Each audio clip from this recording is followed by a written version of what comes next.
Shalom, selamat pagi Bapak Ibu, keluarga-keluargaku yang diberkati Tuhan Yesus Kristus.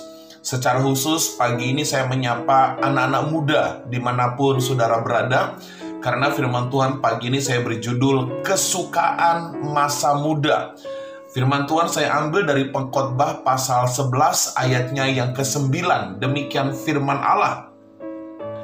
Bersukarialah hai pemuda dalam kemudaanmu, biarlah hatimu bersuka pada masa mudamu, dan turutilah keinginan hatimu dan pandangan matamu.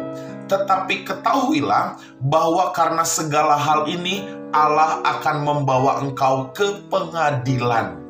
Bapak Ibu, keluargaku, anak-anak muda yang diberkati Tuhan Yesus Kristus, saya punya pemahaman bahwa pada dasarnya Allah rindu setiap anak-anak muda memiliki masa muda yang dahsyat dan berarti. Katakan amin.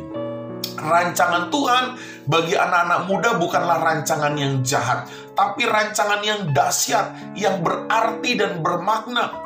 Tetapi kalau kita mau jujur, saudara-saudara sekalian, ada banyak anak-anak muda yang hidup dalam ketidakjelasan ketika menjalani masa muda.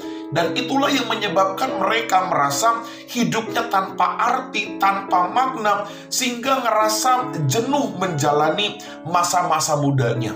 Bapak Ibu keluargaku, mungkin pertanyaannya, apa yang menjadi masa muda seseorang biasa-biasa aja?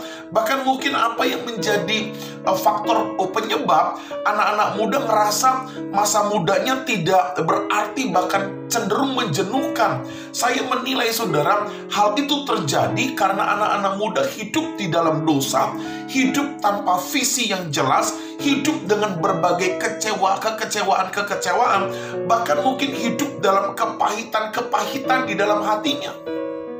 Bapak Ibu keluargaku, anak-anak muda yang diberkati Tuhan Yesus Kristus, kita sebagai orang tua, saudara, harusnya kita bisa mendidik anak-anak kita dengan baik, kita memberikan teladan yang sehat, dan kita anak-anak muda seharusnya kita cepat bertobat dan tinggalkan dosa itu.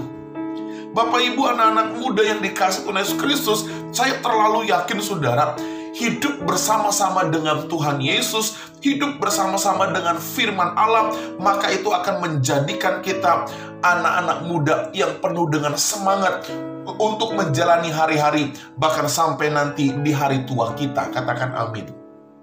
Nah, Bapak Ibu, dalam Pengkhotbah 11 ayat 9 dikatakan, bersukarialah anak muda, ikutilah pandangan matamu, bersukalah pada masa mudamu. Ini adalah sebuah pemahaman yang Salomo sampaikan bahwa masa muda itu seharusnya menjadi masa muda yang indah, menjadi masa muda yang bersukacita di dalam Tuhan. Karena itu Bapak Ibu, saya terlalu yakin orang-orang muda yang takut akan Tuhan, maka hatinya akan bersukaria. Katakan amin. Anak-anak muda yang di dalam Tuhan, maka hatinya akan menyembah kepada Allah, sehingga dia akan menikmati bagaimana keindahan demi keindahan di masa muda mereka.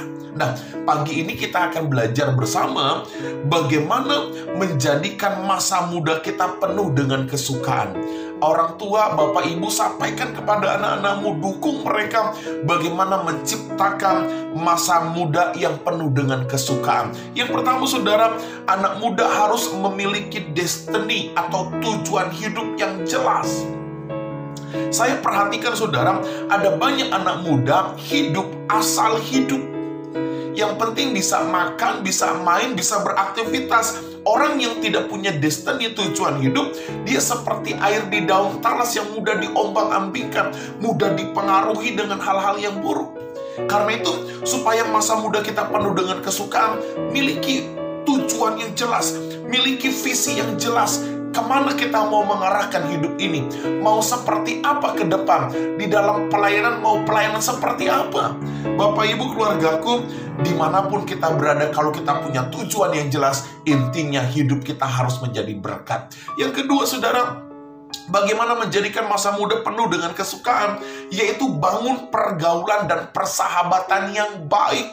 Alkitab mencatat pergaulan yang buruk merusak kebiasaan yang baik. Karena itu saudara, selagi kita masih muda, ayo perbanyak pergaulan yang baik.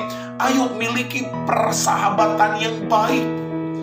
Bapak Ibu keluargaku, bangunlah persahabatan yang luas.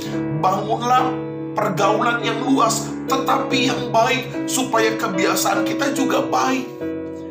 Jangan terpengaruh dengan kebiasaan yang buruk. Jangan terpengaruh dengan pergaulan-pergaulan yang buruk. Yang ketiga saudara, mari perbaiki karakter kita, sifat-sifat kita yang keliru. Selagi kita masih muda, mari kita perbaiki karakter-karakter jelek kita. Kenapa? Karena kalau sudah tua, saya amati saudara, susah merubah karakternya saudara. Yang keempat adalah mari hidup di jalan Tuhan yang Tuhan kehendaki. Bukankah Alkitab berkata bahwa biarlah kehendakmu yang jadi, bukan kehendakku. Ini tanda penyerahan Yesus ketika dia menggenapi visi Allah. Dan apa yang terjadi setelah Yesus menyerahkan semua kepada kehendak Allah, maka ada keselamatan dan sukacita kemenangan. Karena itu anak muda, pagi ini saya katakan, hiduplah di jalan-jalan Tuhan yang Tuhan kehendaki. Selamat pagi keluargaku, selamat pagi anak muda, semangat jalani masa mudamu. Shalom.